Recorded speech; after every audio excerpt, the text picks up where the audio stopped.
ইদি কুলাকুলি হরেছি। আরে আজকে কহিলাম খাইয়ে দাও কে কুলাকুলি হরবে মনে হয় আমার।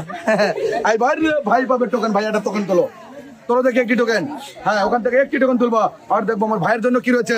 এই টোকেনের পুরস্কারের নাম বলে রাখা, সবাই একটা জোরে করে দিলে হবে। আর দেখবো আমার কি রয়েছে ভাইয়ের জন্য। আমার ভাইয়ের জন্য পুরস্কারটা রয়েছে রয়েছে রয়েছে রয়েছে রয়েছে রয়েছে রয়েছে 25 কেজি চাউলের বস্তা।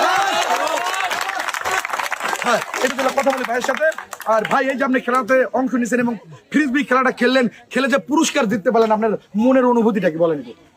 আনন্দে আত্মহারা হয়ে গেছে। হ্যাঁ, আনন্দে আত্মহারা হয়ে গেছে ভাই। আসলে কে না পুরস্কার যখন যে ছোট হোক বড় হোক সবারই কিন্তু একটা আনন্দ লাগে। আমার ভাই কিন্তু সেটাই করেছে এবং 25 কেজি চাউলের বস্তা